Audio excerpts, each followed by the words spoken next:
Okay, we got week 3, the Boomer League, with demo for real. Yay. We're not messing it up this time. Demo, you want to introduce To yourself your for real this knowledge. time? Yep. Yeah, I'm Demo. I am running the Boomer League, one of its many names. Um, but yeah, I mean, I'm just here to help provide some knowledge, I guess, or like another perspective on the battles. Yeah, and we recorded last time and the audio didn't capture, but I just kind of took credit for all of Demo's knowledge during that, Yes, and sir. The goat. I got to paraphrase a little bit of his thoughts while we did it, They were all and your thoughts. They were all your thoughts. yeah, no, I'm just like that good at Pokemon, man. I totally just figured all that out on my own on the own. But yeah, we'll just hop into this. Surprisingly, myself and Colpa were the first games of the week. Um, yeah, everybody played on Sunday, and then today Sunday gang. it Let's was go. a cram packed Sunday. What were my thoughts for this game? I was very scared of Chi Yu, and I was expecting Torkoal. I wasn't really scared of it, but Protosynthesis on like Screamtail and Hmm. Slitherwing, Great Tusk, all that, like that's obviously a problem. They're extremely tough to deal with. But I would say I was pleasantly surprised not seeing Torkoal and Chi-Yu, just because like that combo is like impossible to switch into, especially with my team Right. not really having any defensive answers. And what was funny is I was talking to him, and I don't think he really liked Chiyu in the matchup. Um, just cause, well, was it? I mean, what's his face? Doesn't he get flash fire, or is it? Yeah, Yes, yep. yeah. So like, I feel if you had a Culver Berry or something like that, you would have been able to trade into it pretty well. And then you've also got Fat Idiot Bear, which kind of eats hits from everything when under screens. So Yeah, something I've noticed with Ursaluna is like I might not be able to sweep with it, especially if I don't have Trick Room up because it's going to end up dying to like a second hit, but it will always live one hit from oh yeah, something. So like it's a guaranteed kill essentially. In this game, it actually didn't get a kill, but it did enough that I was able to clean with what it did. It did its job, but yeah, it like can live anything from anything, and generally kill back with like facade or headlong rush, which is awesome. which is a stupid combo. Yeah, it's like perfect coverage, except for like a Corviknight, you know. I mean, Um, does he get play rough too? I don't even know. yeah, it gets play rough, it gets fire Oh, punch, it gets trailblaze, seed bomb, that's all, crunch, that's all you need. obviously. Yeah, it's got perfect coverage. It's insane. But yeah, we'll just hop into it. Uh, Back to back weeks here where I was not ready for a low tier mon, specifically one with taunt.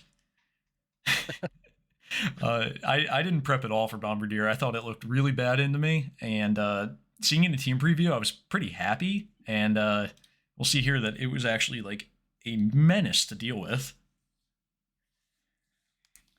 So it gets its Yeah, rocks up. That's pretty much what I expected on turn one. I was expecting either like a Scarf Brave Bird or yeah, or rocks. That was pretty much the two things I was looking at. and this month's move pool is really strange. Just because of its rocky payload, little niche.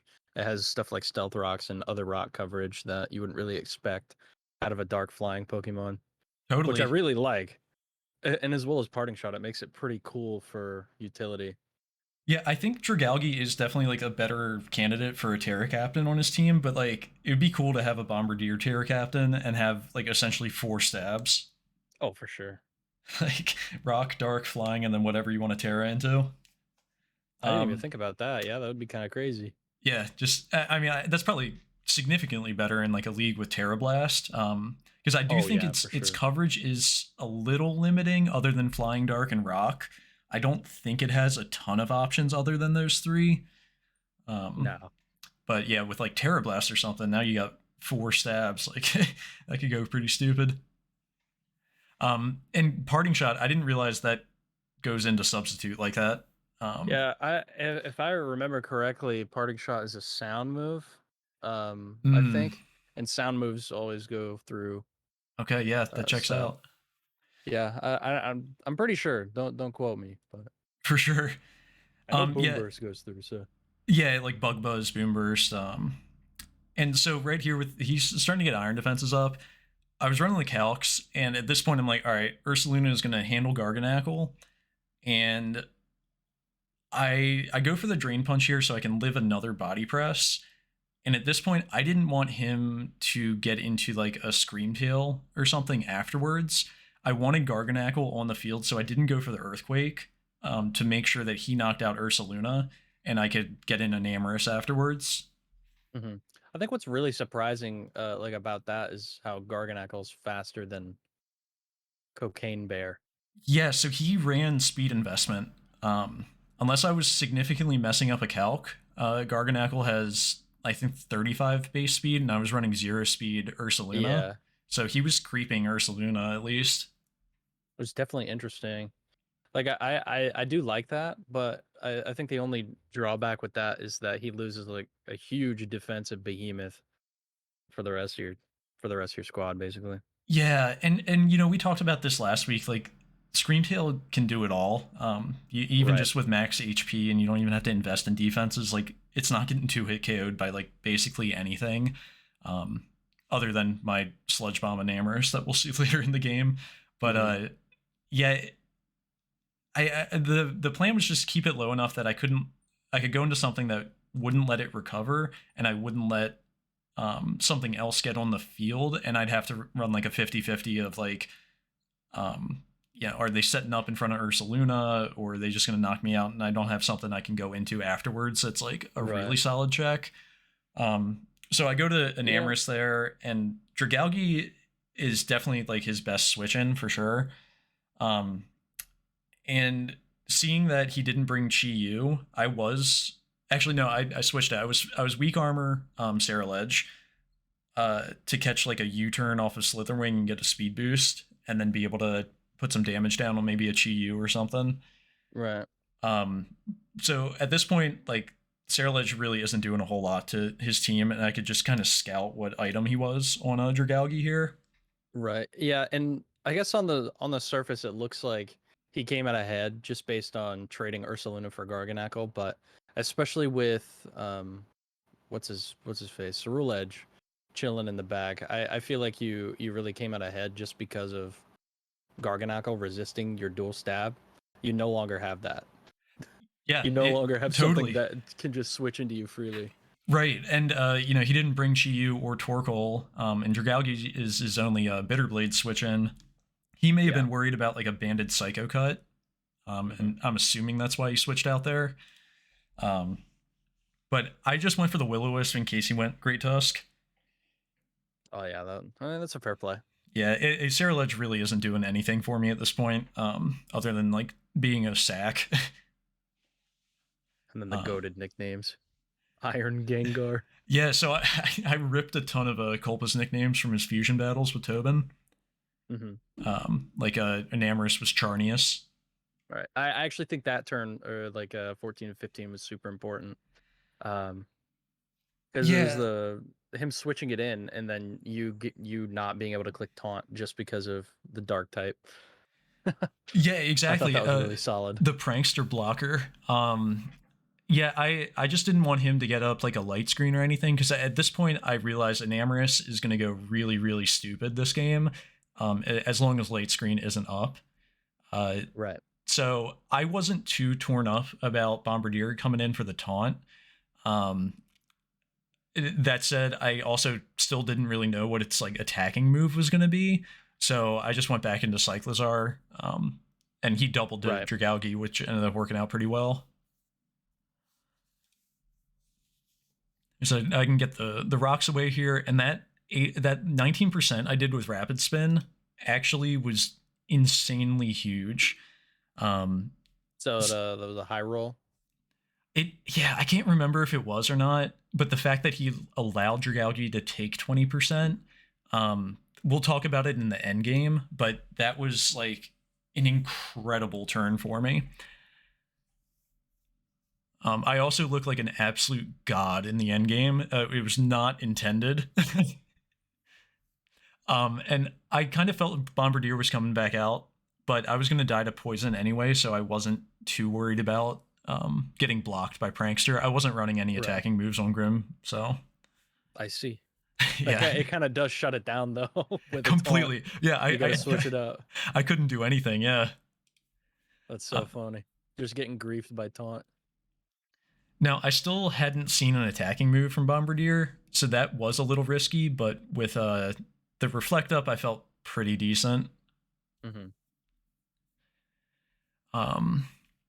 But yeah, at this point, like Enamorus is just so good. Yeah, I mean, there's not really anything that can be done at this point. So Right, and so Colpa does the smart thing here to scout for Earth Power. Yeah, I've only shown 3 moves. Earth Power, I think, since he wasn't Assault Vest, had a chance to kill. I don't think it was a favorable chance. I can't totally remember. But he just wanted to see if I had it. And yeah, so Great Tusk, yeah, not really doing a whole lot other than Sarah Ledge. So this turn, I go for the Moonblast and I look like an absolute beast calling the dark. Terra Dark, yeah. I can't believe like I look that good, but that was not intended. The idea was no matter what he terra'd into, if I hit him with a Moonblast, it would be in range for a Lilligant Life Orb Axe Kick. Right. And so, like, if he didn't Terra, he's in range. I can Axe Kick the next turn, assuming I connect, of course. But I was really just planning on sacking Enamorus here.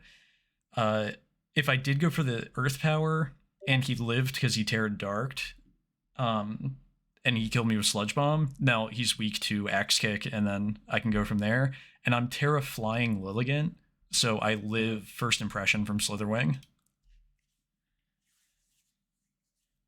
It's a really, really difficult beginning mid game, but once I got Enamorus in, like it's just so good. It took care of business. I mean, you kind of just like opened up the game for Enamorus pretty well, I thought, and I mean, you saw the result. It cleaned up nicely. Yeah, totally. I mean, without a boost, Moonblast killed Garganackle at 40%. I think I ran the calc and he was like max defense because that's how much his body press was doing. So I knew 1 trillion. Yeah, like I was bulking up with Ursaluna and it was still doing like 40+%. Ridiculous. But yeah, as long as I had chip on Garg, it really felt like if I didn't get hoed by a Terra or something, I was going to be okay with Enamorus. Yeah. I definitely, whenever I look at the matchup, I think definitely like probably especially defensive Garg, if I'm being honest. And then probably like an Assault Vest of one of his big fatties. I mean, that's just what I would have run, just because Enamorus is kind of that guy that can do both things, and you really need something that, but you need some stuff that's going to be able to check it physically, but also specially makes it difficult to prep for. Yeah, I have to imagine it like along with Cyclozar, like I feel like my team is not fun to look at in the team builder. Oh, it is not. It is obnoxious to look at. Yeah, I didn't really know exactly where I was going with it in the draft. I thought Screens and Cyclozar was pretty cool, but then I just like started piecing together like random annoying stuff, and I guess I got the unpredictability factor. Mm-hmm. But yeah, we'll hop on over to your game now. Let's go. Yeah, you versus Don. This game there was a sequence during this game. My jaw was on the floor. I didn't know what was happening. I thought you lost, and then as soon as that one turn happened, I thought Don had no chance, and then he came back. I was like, "What is going on?" Yeah, this was definitely one of the most exciting games I've had the pleasure of playing. Mm-hmm. Yeah, it was a fantastic game, but I guess I can explain my team a little bit before we go ahead and start. But the game plan was centered around Rotom Heat and Urshifu. And the thing with the Rotom Heat set is that he doesn't have a good switch in for dual stab. So offensive Rotom was extremely good in this matchup with sub lefties. The only way that he can really deal with the dual stab is if he runs Terra Ground Carkol. So I just decided that I was going to try to put on pressure early with Rotom, which is my lead. But no, it's just like max HP, bulk up Zarude. Just meant to outspeed the Landorus Hmm. and kind of just hit the King Gambit and the stupid dumb Slowking. Yep. Um, I and yeah, I'm a big Slowking fan, so I feel that statement. yeah, and I didn't really have a good switch in for Spectrier and Landorus. One Landorus set in particular I was really afraid of was Smackdown because traditionally, Corviknight's going to be like a good check for it, but with Smackdown, it completely eviscerates my team with its coverage. Yeah, totally. And I did end up running Assault Vest Dragapult as well, just because I didn't have a Spectrier switch in, and that was good enough for me. It took two, as long as it wasn't like Specs Shadow Ball. But one thing that was really funny was the Iron Thorns. I lost my pace, so I had to like reconstruct it the day of the battle, right? Okay. But I couldn't remember what Iron Thorn set that I put on, so I was like, okay, I guess I'll just try to have a Spectre answer. So I put Dragon Tail Volt Switch and like Hazard stacking, with Terra Normal fully specially defensive, just so I would have something that didn't really care about status and could just click moves for not for damage, but for utility. Okay, So yeah, that makes sense. yeah, I so I was a little that actually confused becomes at that. really important. Yeah, that actually becomes really important for the game, which is funny. Yeah, Uh, totally. but he does lead the car call, which is the only thing that Rotom can't deal with. So yeah, so I switch out thinking that it might be Terra Ground. So I just wanted to scout for it. Hmm. Um, and so I end up getting caught in the hazard game with this dumb pile of rocks.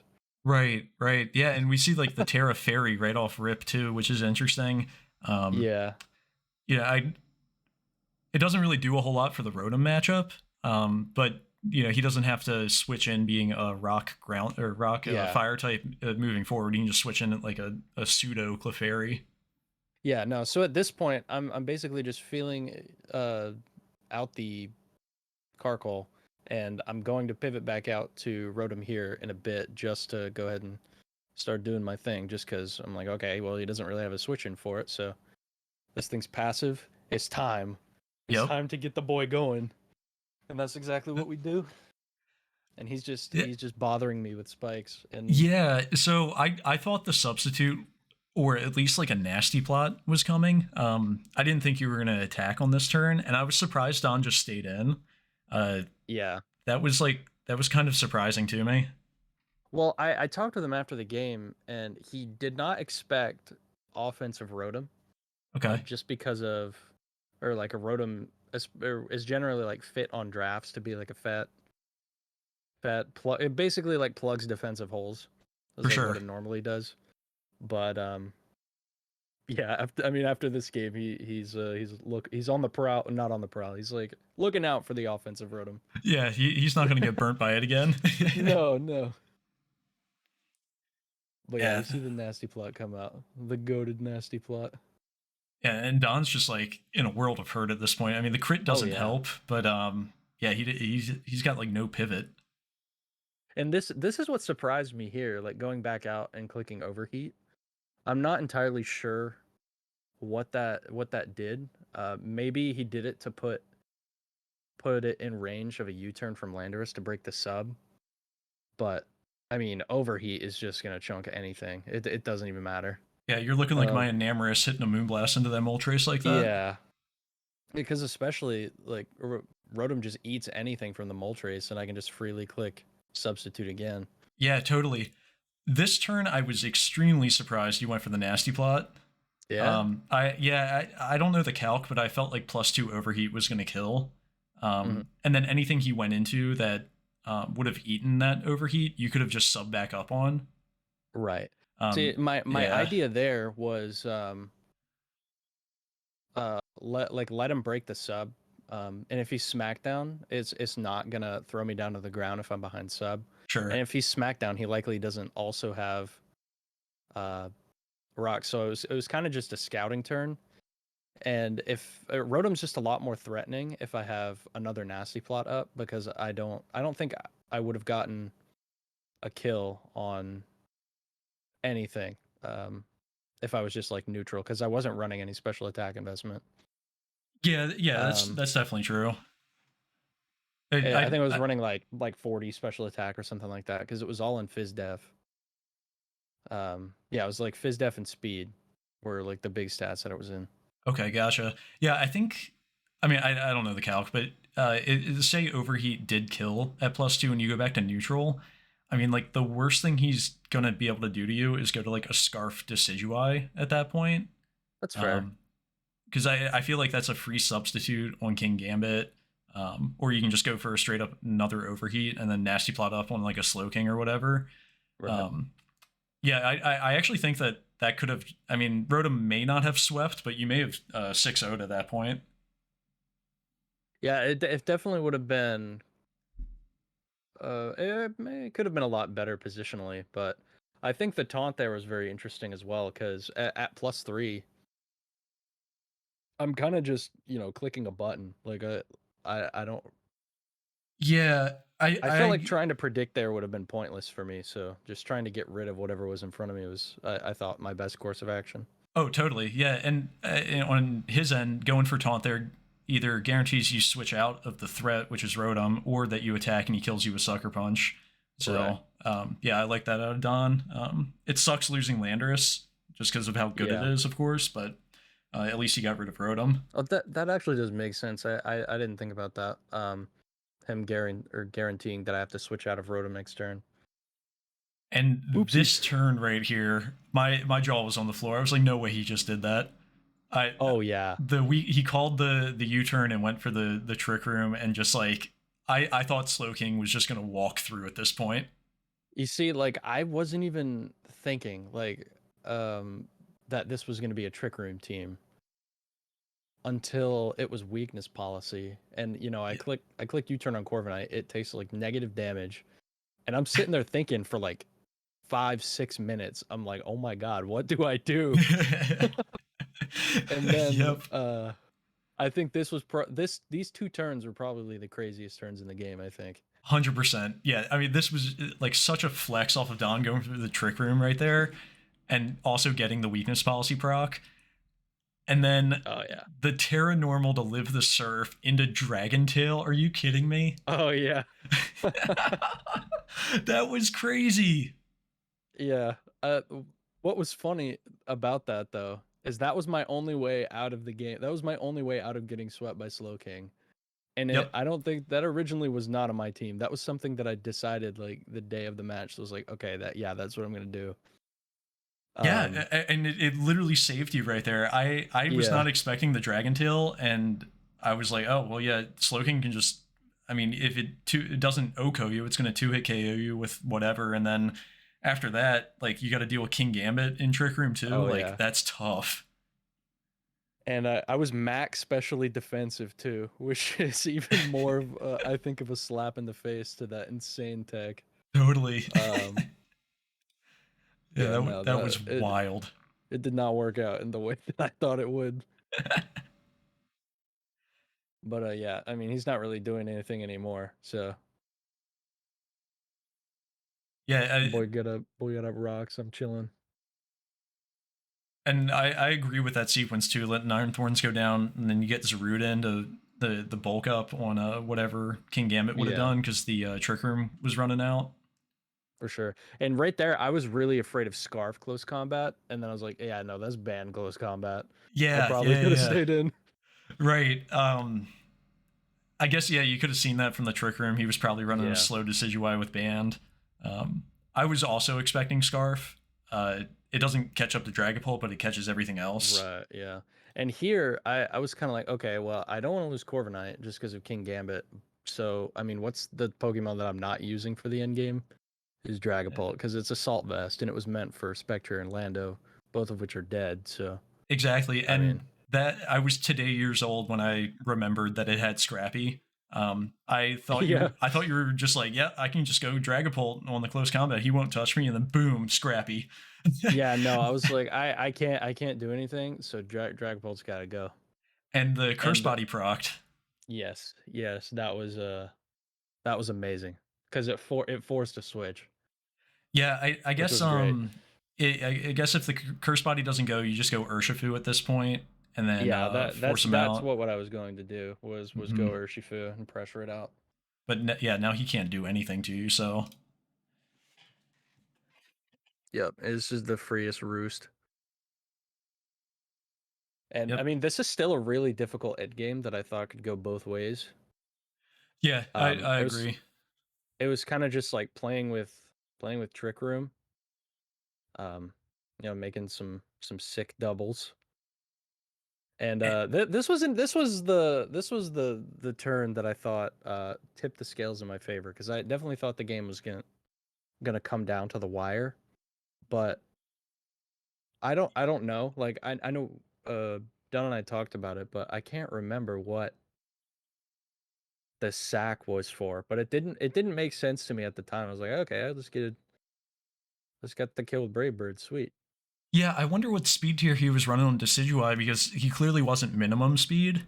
Yeah, Assuming you weren't zero IVs Corviknight too. yeah, no, I was min speed. I didn't I didn't have any speed. So I'm Yeah, assuming that he was creeping. Yeah, that's what he said. He was speed creeping to Corviknight with the Decidueye, so got it would it. So outspeed. okay, So yeah, then he was sacking it there. Got it. yeah, Yeah, if he was minimum speed for a trick room situation, which is insanely hard to predict in the team builder, so like I don't right. blame him for expecting to be outside of trick room for that. But if he was minimum speed, he gets a ton of damage down, dies. Now King Gambit comes back in with 4 fallen allies, and that's a much tougher battle to fight Oh, for because sure. you'd be at so much lower health on Corv. And Yeah, go. and now he just cringes me. But I mean, it's fine because at this point, I'm basically just stalling out Trick Room turns. Yep. Yeah, and the fact that you're And able to roost on the switch just kind of seals it. mhm.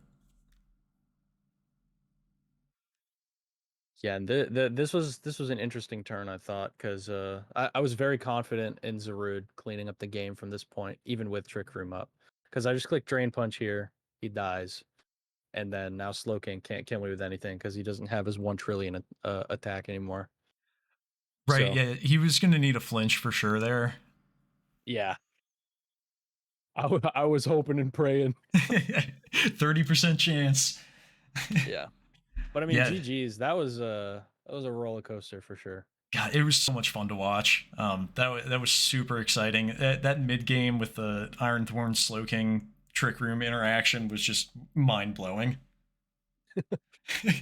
We actually both have 500 IQ. That's why it was so interesting. Yeah, you Yeah, guys were reading 8 turns ahead every I turn. pre- I prepared specifically for Trick Room Weakness Policy Slow King. Yep. Gave him too much time. Don, you got to Yeah, play before Sunday next time. but the thing is like it makes total sense because I mean if you look at the way that my team is structured, it's a Volt Switch, U-turn, and Slow King is weak to both of them. And a lot of the times I'm not clicking it because it hits hard. I'm clicking it so I can, pivot out. Yeah, for sure. So just being able to have that sit in on a mon that I'm probably just gonna U-turn out, clicking Trick Room on that same turn, that is just absurdly dangerous.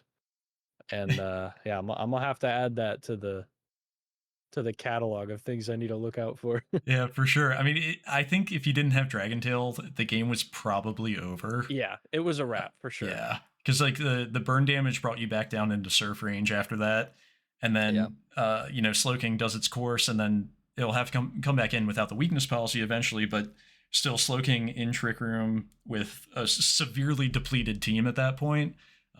Yeah, that could have walked up. Yeah, I don't know. It's funny. I think I just got lucky. I definitely think I just got lucky. Hey, you got to take those though. Yeah, I will. uh, all right, so I was talking to Ty during this game, so we'll just hop into this. Um, I think the main issue that one to seeing play out in this is that Palafin and Meowscarada just absolutely eat Tobin's team alive. Yeah. There's not really a ton he could have done other than maybe like a Sap Sipper or Zoomeril.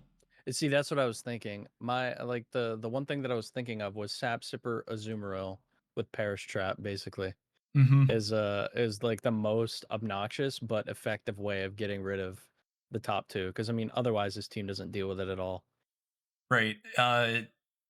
Goldango can be a switch into a flower trick, but it's not going to be able to do Yeah. that consistently.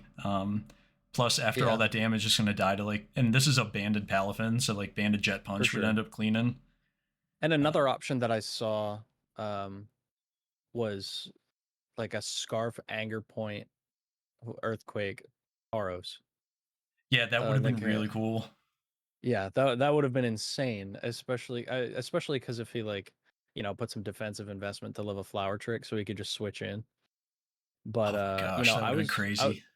I was kind of under the impression that this cat was banded from the beginning. Like I wasn't doing the calcs on Don Fan, so I didn't know. Yeah, so Ty did an incredible job throughout the whole game of preserving the sash, which also disguised what its item was. Right, So yeah, if Tobin was calking, he would have been like, okay, it's either scarf or sash at this point because band would have done a lot more. right, But you still can't discern which one. And scarf doesn't totally not make sense because you can run a scarf play rough into a booster energy roaring moon or scarf roaring moon. Um, right. you're not totally worried about a DDing on you or whatever. Uh, but it was actually Sash this whole time. Yeah, I could have sworn it was choice, man. That was crazy. But Hair now Steel Ironhead, I like that though, with the sheer yeah, force I mean boost. that would have been crazy. The Terra Steel, especially if it was Anger Point. Mm-hmm. Um, I don't know, bro. I'm just hyping up the Anger Point set. I think it's crazy. Yeah, it's so niche, but against a guaranteed crit, that's really cool. Yeah, This turn, Ty was talking about this. Going for the acid spray here is totally fine because it either catches the Rotom staying in, or if he goes Tauros, it's whatever. You can go back into Fortress, but it would put Lamora in range of Surf. Roaring Moon's obviously not going to be super happy with that either. But Gudra is his answer to Goldango anyway. So if Goldango comes in, Ty's not going anywhere. right. No, I love this Gudra too. The boy was eaten. That's crazy. Yeah, Assault Vest with just max HP, and it was pretty heavily physically defensive as well. Hmm.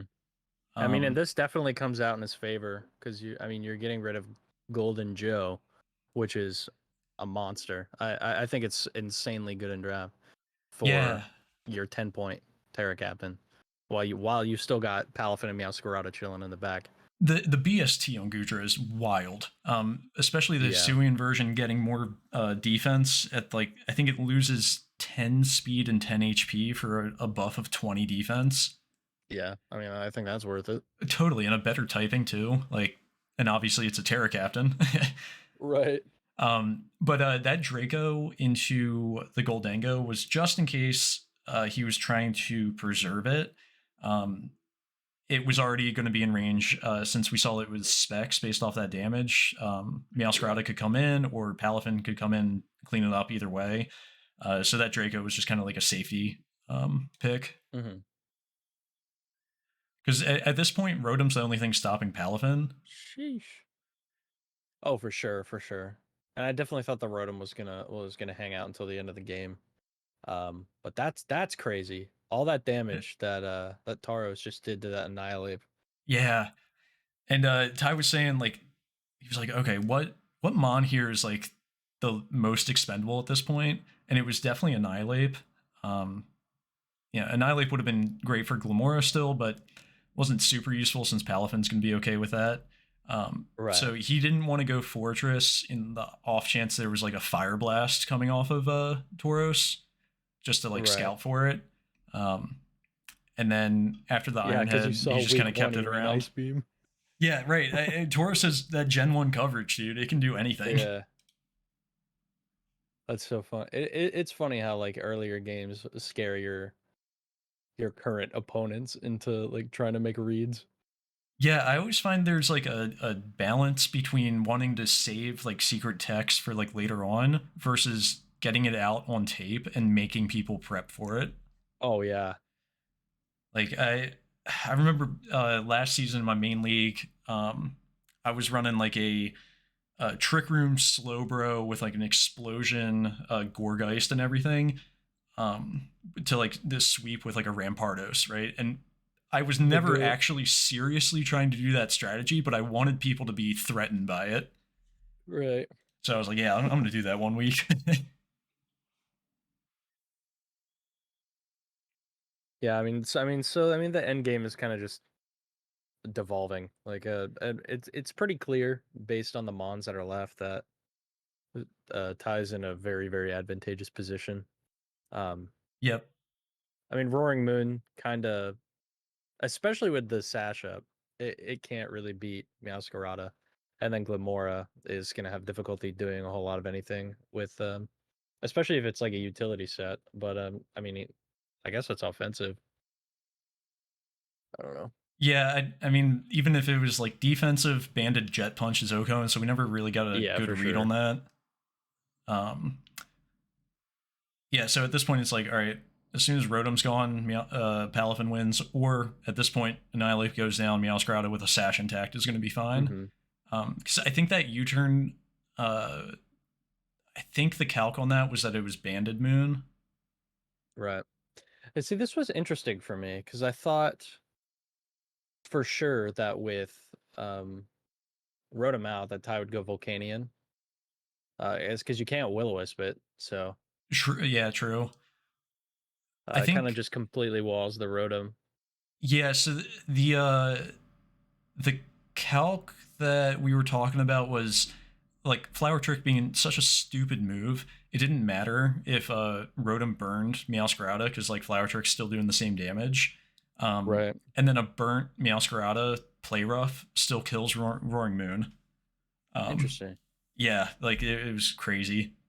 That is crazy. Roaring Moon has like 2 defense, so that's fair. Right, yeah, and quad weak to fairy. It's 2 defense and then like a trillion special defense. It doesn't make any sense. And then Palafin with like the worst bad manners ever, dodging a Will-O-Wisp and then critting Drain Punch. Yo, yeah. Like, He is a villain though. He's kind of a villain yeah, right. For that superhero facade he's got on, he's doing some gnarly shit. for But sure. Yeah, I mean, I thought this was a really good game. yeah, Um, I think Tobin played well, given how bad his team matches up into Meowscarada. mhm. Like that was just it was a losing matchup, and I think it would have been a different game if he had Azumarill, I like agree. defensive Azumarill. But I mean, yeah, bar that, I mean, it's kind of tough with Meowscarada being able to click buttons. Right, and I mean looking at the comp of his team, I guess you take out Glimora for Azu, um, Yeah, but you know, I agree with that completely. yeah, I guess that would have been the most natural fit because you keep a spinner and a rocker. You know, Glimmer never ended up getting up hazards anyway, so yeah, I think Azu, and then we're looking at a different game, especially if it's at like Parish Traps that you were talking about. That would For have been sure, yeah. pretty difficult. I But think of that course, set in Ty has particular was the Volcanion, set that I so would have run. Oh yeah, that's just fair enough. can't get trapped with a Whirlpool because it just heals up and then walls everything that Funny Azu can business. do. So this is like the most counter team that we'll probably see all season. Yeah, for sure. But yeah, last game of week 3. This one was very exciting, and I did a live breakdown that I'm going to splice together on the end here. So we don't have to go too in depth with this, but we'll add some comments. This was definitely a crackhead game. This was a wild match. Yeah, I I made this comment during the live breakdown, but looking at just Salamander's team, Valiant is going to eat. Yeah, Like for Valiant sure. just had such a good matchup. I thought Indeedee had a really strong matchup too. Oh, for sure.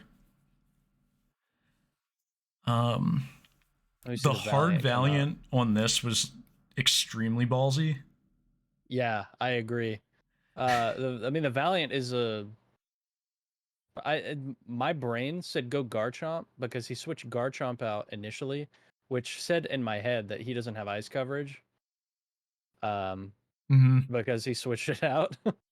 Yeah, and that was amazing bait because we'll see later. He definitely has ice coverage. Yeah, for sure.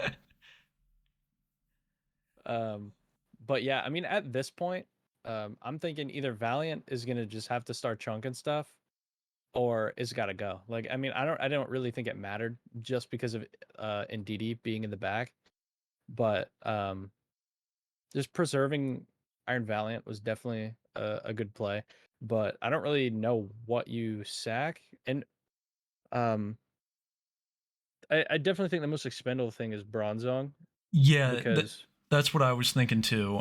Like realistically, what is Azelf doing to your Bronzong? Um, yeah, and Valiant doesn't really care about its health. Um, because like it's going to be faster than Thunderous. It's not going to be faster than Scarf Azelf, but you can always pivot it back in later. I personally would have switched Valiant out here for Bronzong and just yeah, seen what he was going for, and then another crackhead move here. Instead of going for the kill on Valiant, going for the U-turn. yeah. I Because was like, like, what?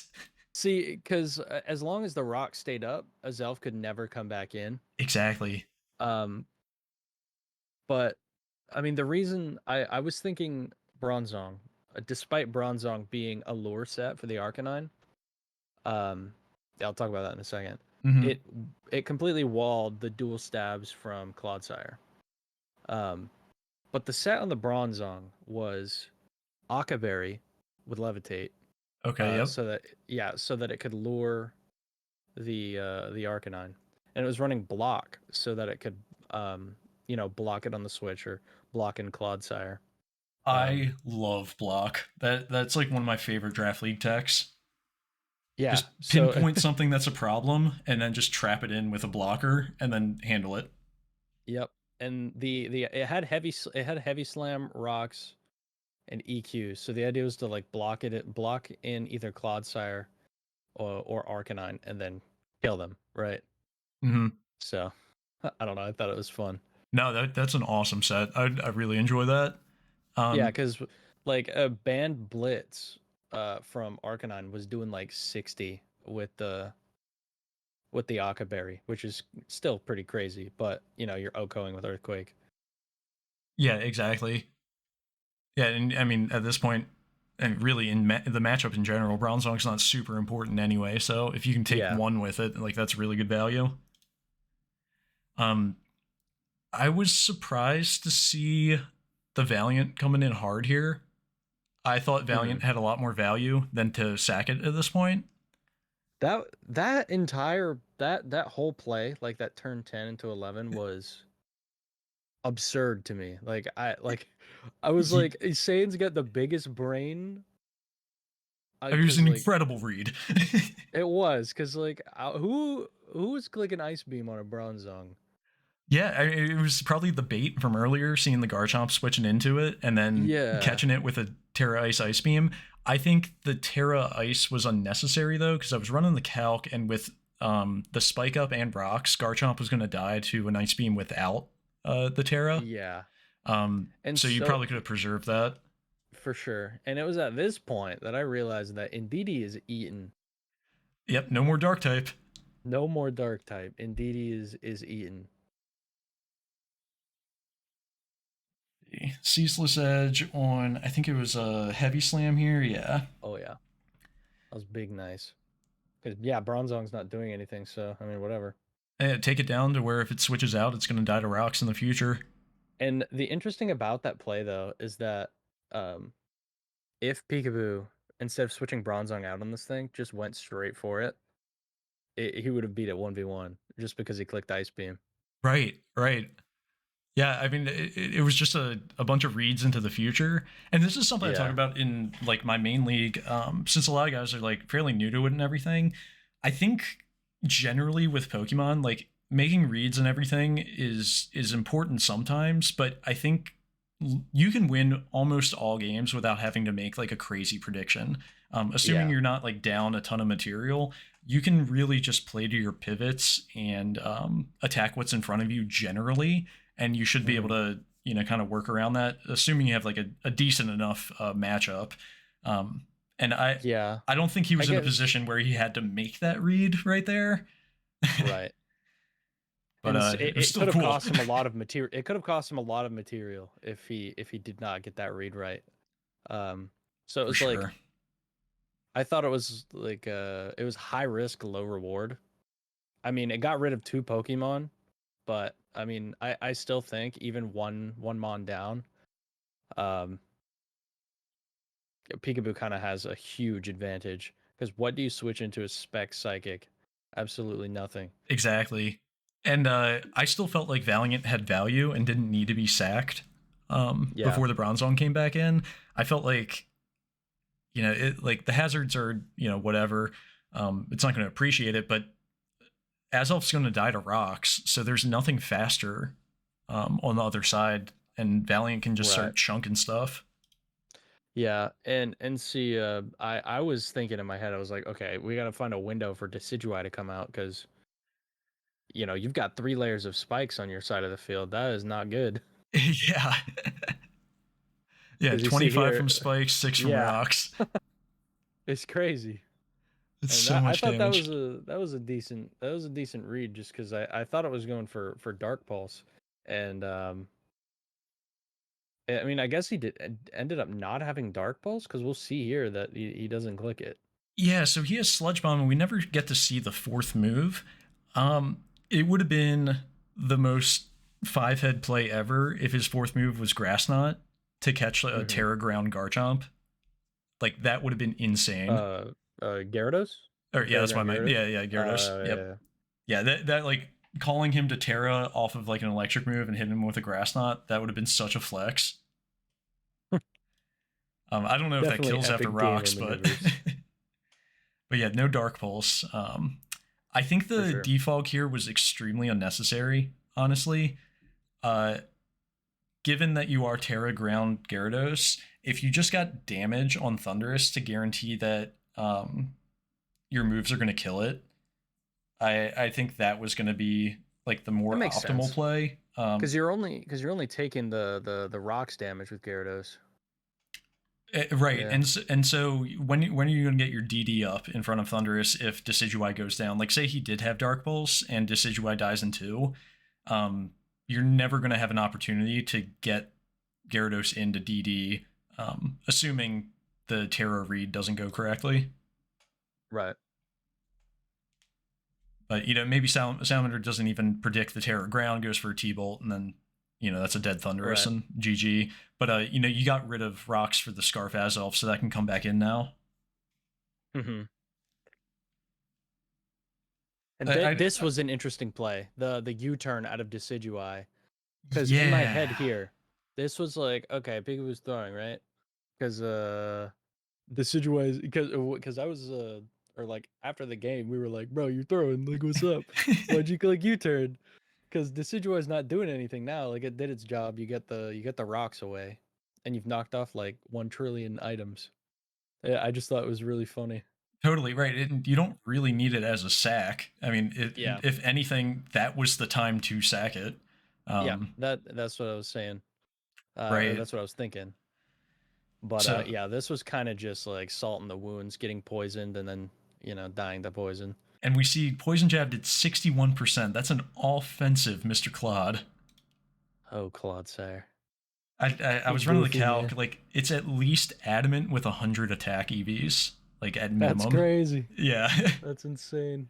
And the recover here, I think the game was over allowing Gyarados to DD at this point, but there was potentially a way to get like a poison off your poison jab, and then potentially have a way to wish stall with protect Yeah. to get rid of it, and then or at least get it in range of Azelf or something. Uh, the recover I think was just like thrown in the towel at that point. Mm-hmm. Yeah, But because I mean, at this point, Gyarados kind of just starts putting in the work. exactly. Oh, I'm gonna pause real quick. Girlfriend's calling me. I'll be right back. No, you're good.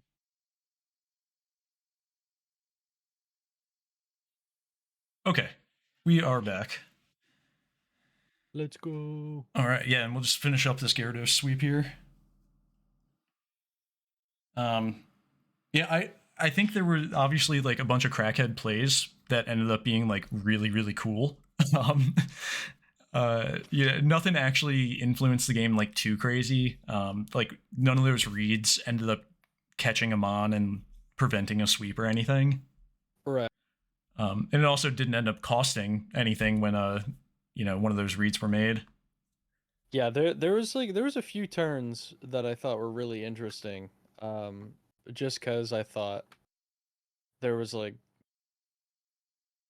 low risk reads or like high risk reads that gave you like minimal amounts of advantage, but then also there were just a couple turns where I thought the game was lost just because like someone made this one turn and then it kind of just went back the other way. I don't know. Yeah, yeah, It was a weird it was game. it was fun to watch. I mean, at the end of Yeah. the day, that's what we're here for. Yes, sir. This is all about the Got me on my content. toes the whole time, man. I love it. I love it. Well, here, let me pull up the standings and the kill leaders real quick. Of There course, we you already go. know. Yeah, the boy or the girl, Enamorous, getting 6 kills this week and jumping up to the top of the leaderboard. We can't, or I can't see it. Oh, It, oh, oh yeah, I got it on the recording. My bad. oh, you're good. I'm just sharing the other screen with you right now. I see. I see.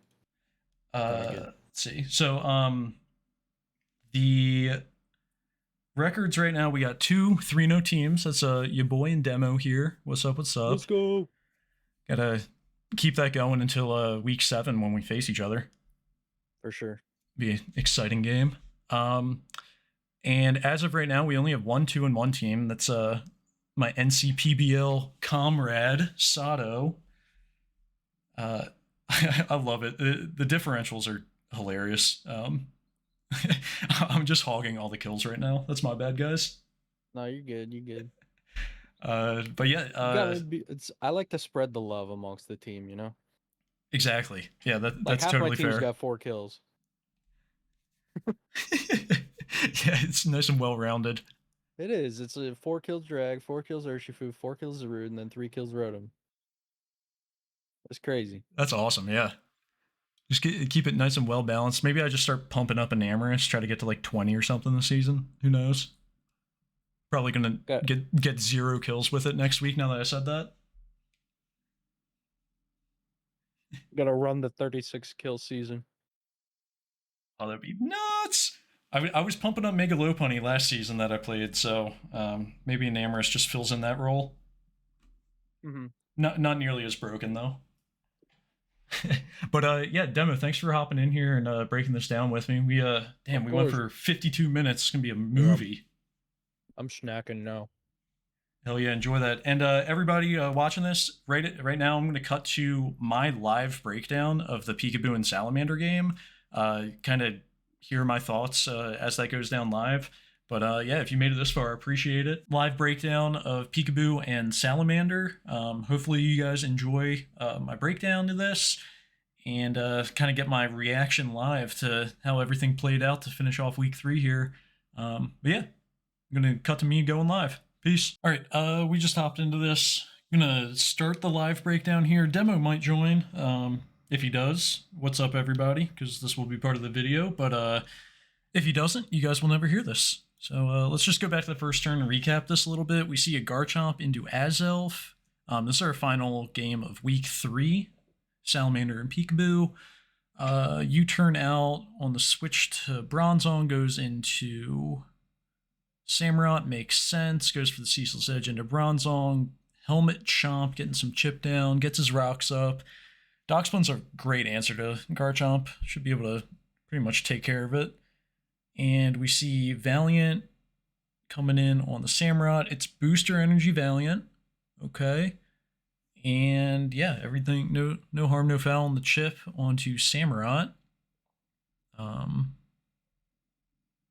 99%. Okay. Nothing on his teams take damage. Garchomp's down to 65, 87 on Bronzong. Yeah. What do I think about this game? Well, we see Indeedee Bronzong, and that's Indeedee male, I think. I didn't catch the team preview, but just based off of that sprite, it's Indeedee male, so offensive. And Decision, we don't see Heatran, we don't see Zapdos. Um, yeah, that's interesting. I kind of like this. We don't see Zoroark on this side. I have to imagine he was running Booster Energy Valiant to prevent like a Scarf Zoroark or Azelf being an issue. Um, with Rocks up, how does Valiant look? I mean, I guess we don't know it's set yet, but Special Valiant seems like it goes pretty stupid here. You know, maybe it's like a Moonblast, um, Psychic, Aura Sphere.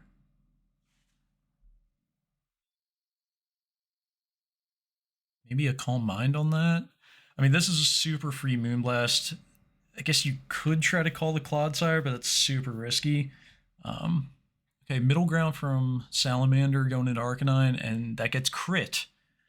Ooh. Ooh. All right. And it's not boots. It took the rock damage. Hmm. This is a tough spot for Salamander. Maybe it's banded Arcanine and he can go for like an E-speed here and get a lot of chip down. And then, you know, Clodsire lives a hit and can kill afterwards, but I think you're going to have to lose him on here if you're Salamander. I don't know, it's set obviously, but I think E-speed is the right play. At the same time, like Valiant can switch out here and just go into like Garchomp and not really care. Because I don't think the booster energy is going to be super necessary. It'd be nice if it's Scarf Thunderous or Azelf, but overall, the booster energy is not super useful.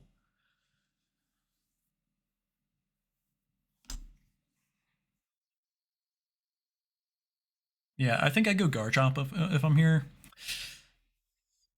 Yeah. Oh, E-Speed doesn't do anything.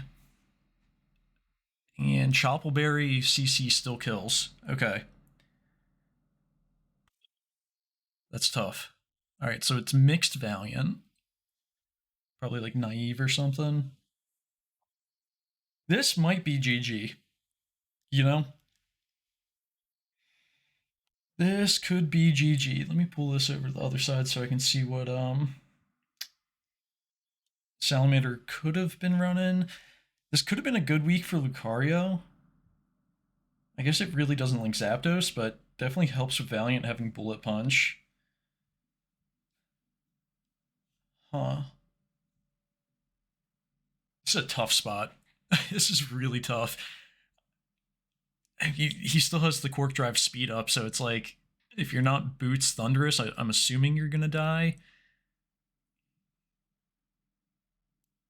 Azelf, I don't think lives.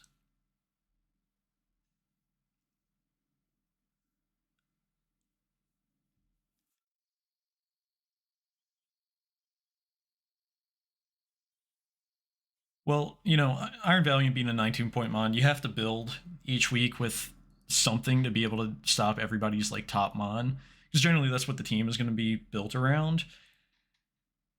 And I don't really know, especially with him going into Azelf here, I don't know what his plan was for Valiant. Huh. But I also don't know the team, so he could definitely have a plan still, and I just have no idea.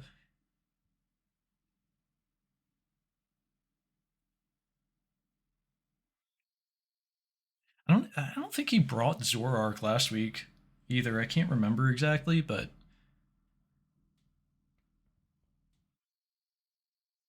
I think it's really sick. Like normal and ghost, disguise yourself as like the Samurott. Um,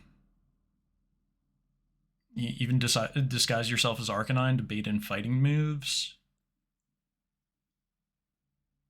I don't know.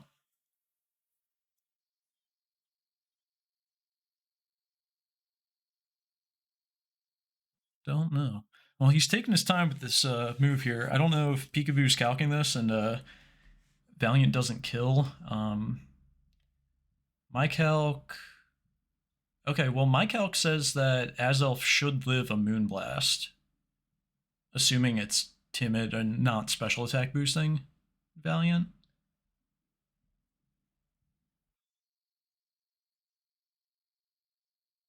You don't really need health on Valiant, so switching it back in on a spike isn't really going to hurt it that bad.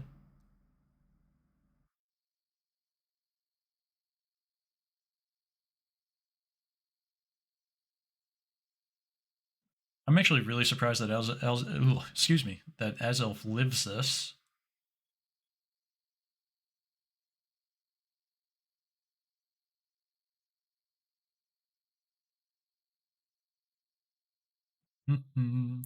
What are we clicking, gentlemen? I mean, if you're Salamander, you know Azelf lives, then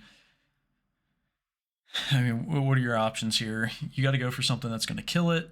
Um, Psychic move feels pretty free because you can just pivot out on the Bronzong into like Clodsire or even Samurott. That's not really going to care too much about it.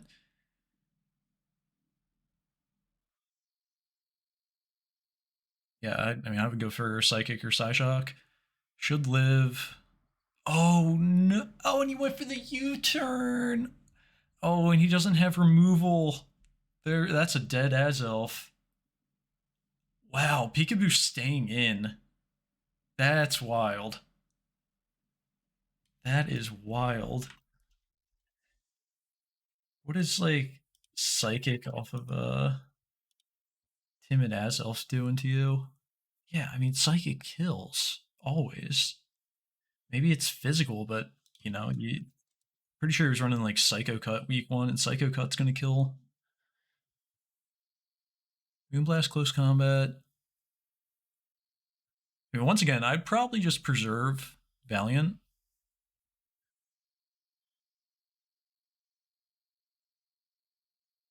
EQ here is gonna almost kill, but then you'll die to spikes afterwards.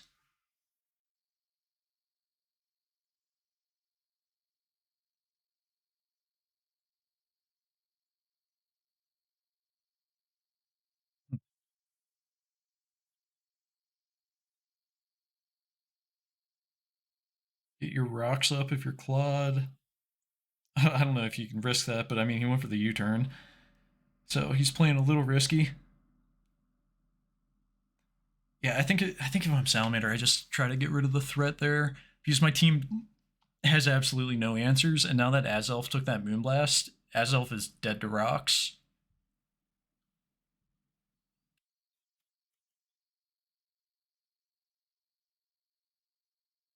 See, without Arcanine, does that help anything? Not really.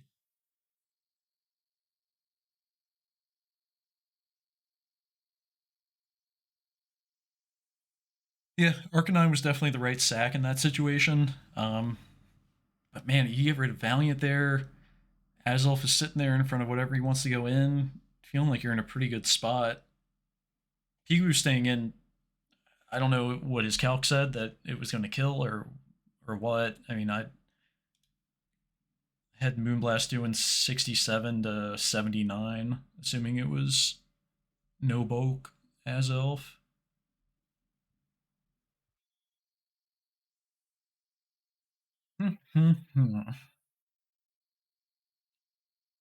Well, anyway, thanks everybody for watching the breakdowns. They've been doing numbies, 40 plus views. I will take that. It tells me I'm not spewing complete BS at you guys, and maybe there's something useful in there. But NCPBL, Boomer League, whoever's been watching, I appreciate it. Keep doing this as long as I got time to. Yeah, he just went for the rocks. What a baller! That's crazy.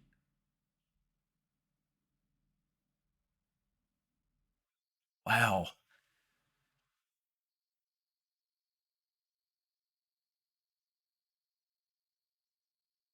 I think Decidueye has defog still.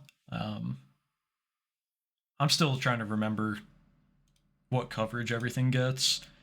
It changed so much this generation.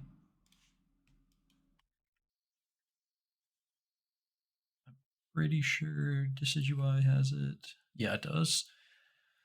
So I guess he could eventually get them away if he's running defog. Does Claude care about a Bronzong? Not at all. Can Claude do anything to a Bronzong? Not at all. But it's not lefties. So if you have anything you can hit this with, take your damage. I mean, Samurot's going to be okay too. Ooh, the block. Oh, I freaking love block. It's one of my favorite moves in the game.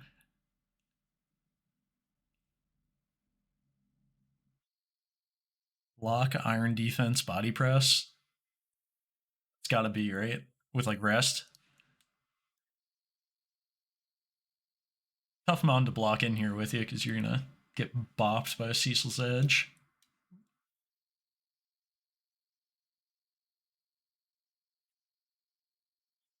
Yeah, assuming this is max attack.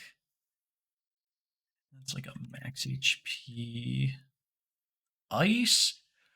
What read was that? Oh my lord. What am I watching? That's crazy. Call the Garchomp switch in because he went into that earlier on the Ceaseless Edge. Holy shit, what was that? Oh, that took some nuts. Alright, well, Ice type Samurott. That's gonna suck later on. Like a lot. I don't know if I would have Terra'd yet. Maybe Terra Ice Ice Beam into Garchomp secured the KO versus not Terra.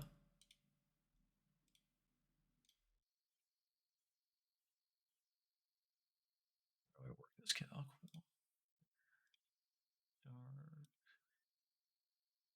Yeah, I guess.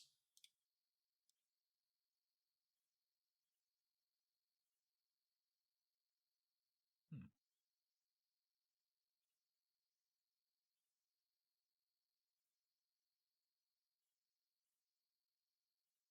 Trying to use the show or the Calc Dex Showdown plugin.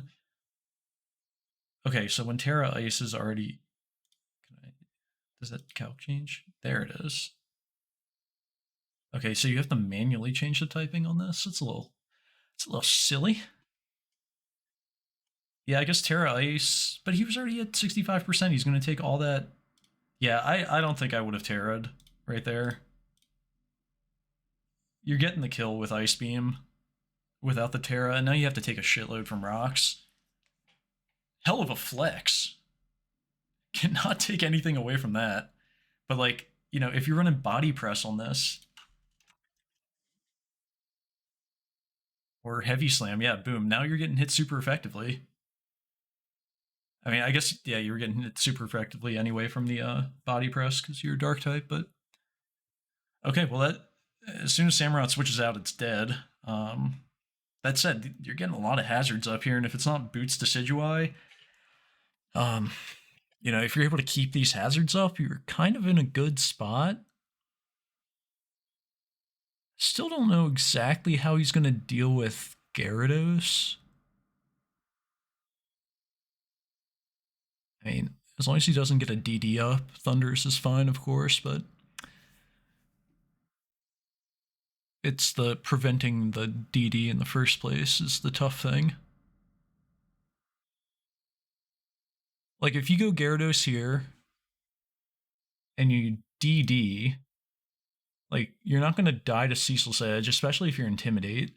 Even if you're not, you're fine. Like, that should be doing 38 to 44. We saw him switch up moves too, so he's not banded. Yeah, it's not Mega Gyarados. It's not going to get hit by like a Sacred Sword on Mega Evolution. Could be time. Just go Gyara, hit a DD. Depending on the damage, maybe hit a second. If it's Unaware Clodsire, then you just destroy it with Waterfall. If it's Water Absorb Clodsire, you kill it with EQ.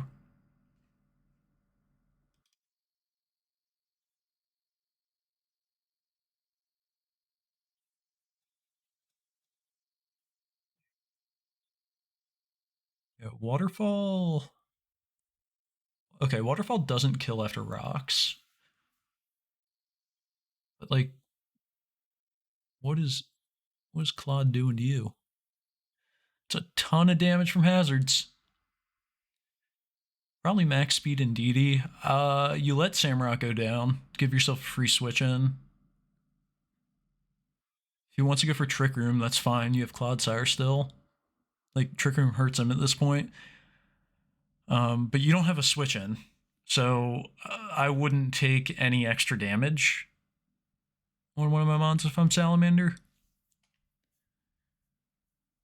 I mean, you could save Samurott as a sack later, but I mean, it's not really doing anything. Azolf's gonna die to rocks. This is gonna die to rocks. You know, it is what it is. You could potentially save Samurott for like season differential by sacking Azolf here and then not going back into Samurott for the rest of the game if you're able to win, but feels kind of useless. I would just try to get some damage off here. You have Ceaseless Edge, prevent him from doing anything stupid.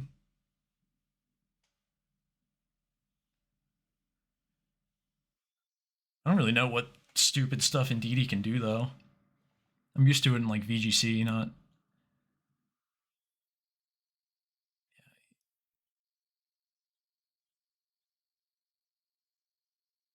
Do you get Nasty Plot?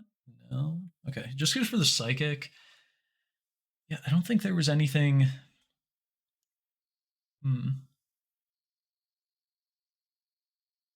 Yeah, Indeedee can't really set up, so...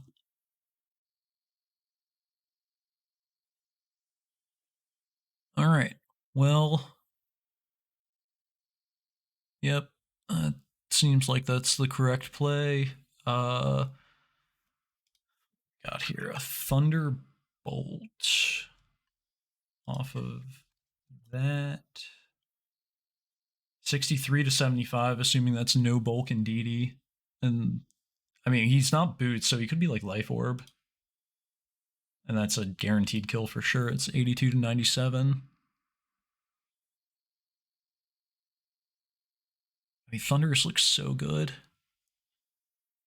Pikaboo's win con is absolutely get Gyarados in and Dragon Dance. So it's probably sack and DD, go Decidueye, try to get the Defog. I mean, do you even care about Defog, actually? Because if that's a Scarf Azelf, you want that to die to rocks, so maybe you just keep the hazards up on your side. So you sack this, go Garchomp. I don't know if you live if you're Chomp, though. Because if he's running, like, Psychic, he's going to do 37 to 44. You're down to 40. Oh, yeah. You're dead because of the spikes. You have to go Decidueye. Hopefully... Oh, that's tough. All right, Scarf Azelf could actually be a pain in the butt for Gyarados if it's like T-Bolt or Thunder Punch.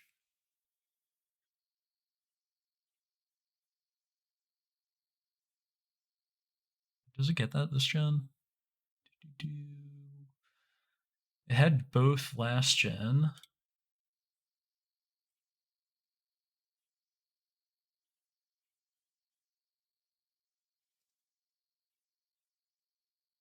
Yeah, it gets both this gen too. So I think you got to pray that your Decidueye can live a hit and get a defog off. But at the same time,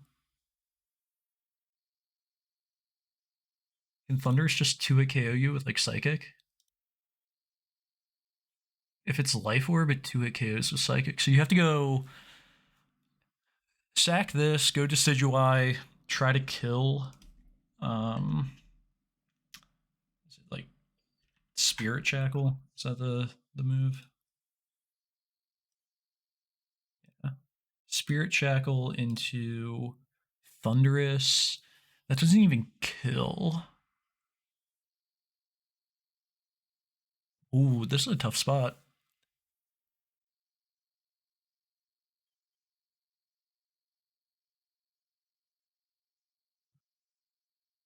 I think if Pikaboo kept the Valiant out,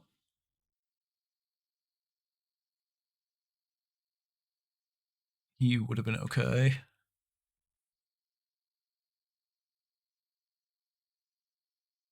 So risky going for rocks with Clodsire, but it might actually pay off here.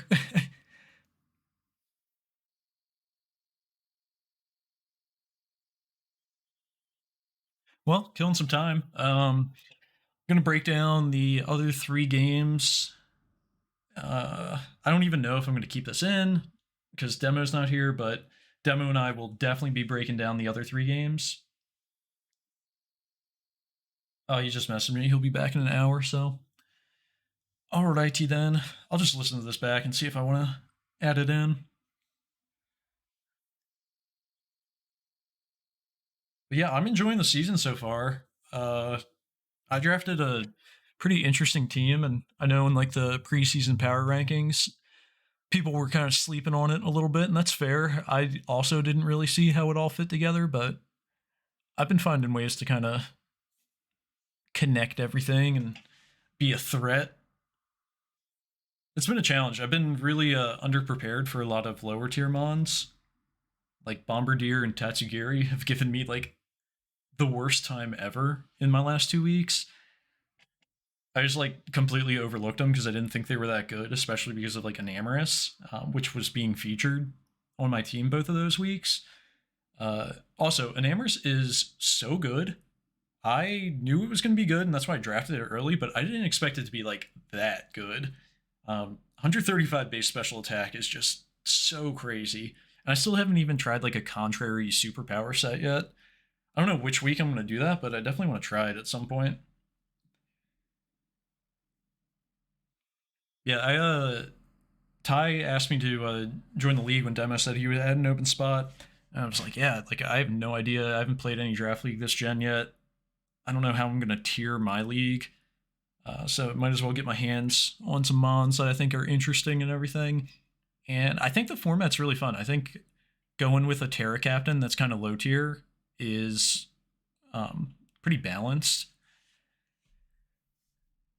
Okay, we see the T-Bolt into the Garchomp here. Yeah, if it was like you could Terra anything, like Terra Chi Yu with like Terra Blast Fairy or some shit would just be like a complete nightmare to face. But without Terra Blast and it being restricted to mons that aren't like super broken, I actually really like that. I'm definitely going to steal that for my league. Oh, the Focus Blast. Okay, there's the Life Orb. So you got to go Decidueye here. There's not really another option unless you're Scarf Gyarados. But Scarf Gyarados with Waterfall is.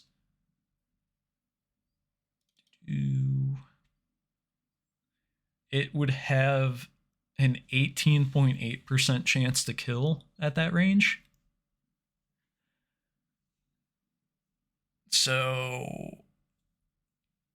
Yeah, you just got to get some.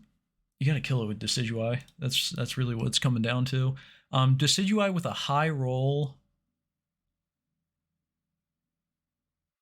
Yeah, actually, any roll with Decidueye is going to put it into 2 Life Orb procs. So you go Decidueye, make him attack you. He can't OHKO you. Thundurus might still have Dark Pulse. I wonder if that kills. If you're not Boots, that kills. I gotta imagine you're max HP though. Even if you're not Boots, that's not a favorable roll. It's gonna do 68 to 80, assuming it's Timid Thundy.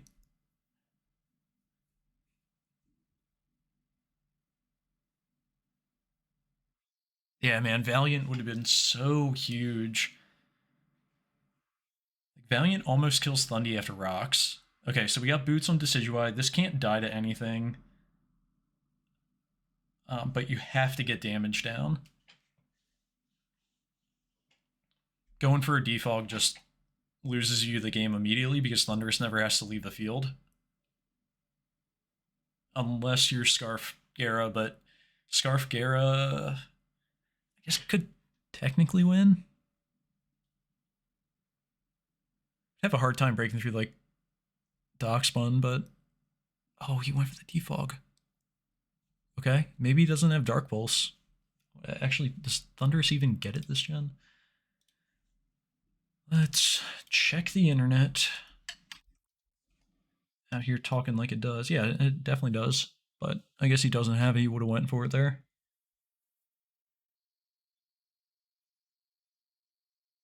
Pretty huge. I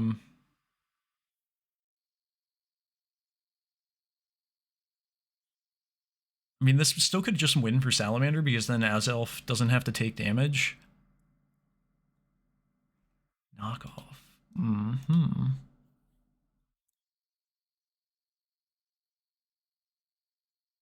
I mean, now might be the time for Gyarados. You really don't care about what this has to do to you. No lefties. I mean, his best play here is clicking Toxic. I don't know if he's going to do that, and maybe going in DD first to scout for that is safe. I mean, it's not like Clodsar is really posing an offensive threat. Getting rocks up is annoying, so like there's an argument for Gyarados, but do you lose if you get Toxic and then you get like Wish stalled by Dockspun? What I'm thinking. That is kind of what I'm thinking.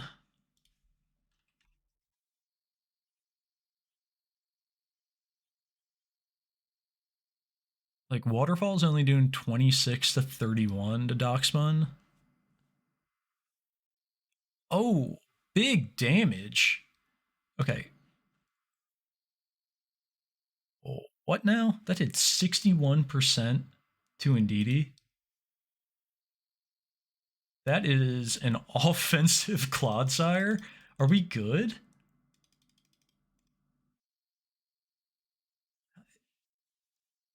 I mean, that's max attack. Or it's at least like 100 plus EVs adamant. Like,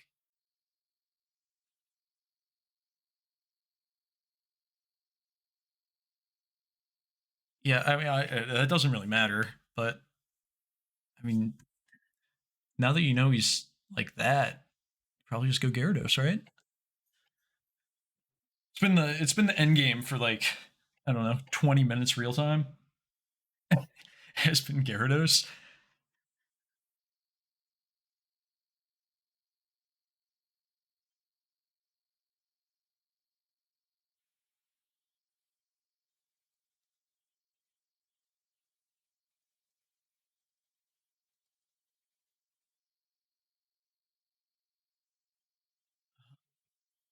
Okay.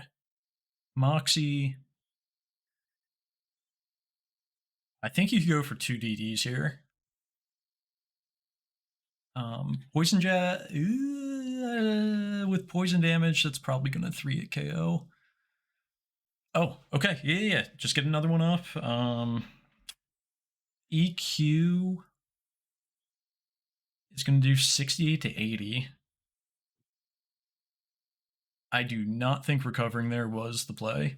I think going into a potential Scarf Azelf with an electric move would have won the game right there.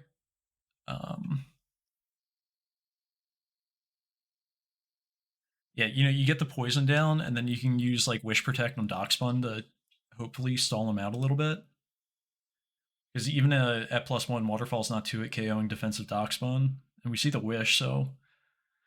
Oh, Terra Ground. He can't get T-bolted. The Terra Captain. I still would have went for the second one. I think he's fine though. That should win the game. I don't think Azelf can do anything to Oko. And now at +2 Terra Ground EQ. That's max defense Docs one. That's doing 65 to 77. It's big damage.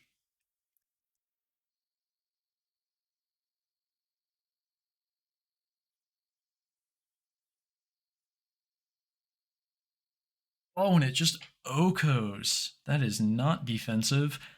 And that should be GG. Should be Gyarados walking through this.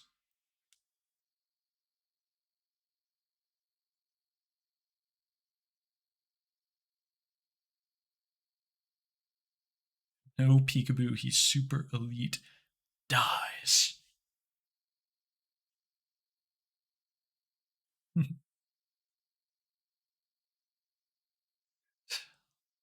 dimensions back here. Yeah, it was scarfed. Yep. Yeah, wow. Gyarados, the numbies. Clean up the last 4 kills right here. Well, that game was extremely exciting. Really good way to end week 3.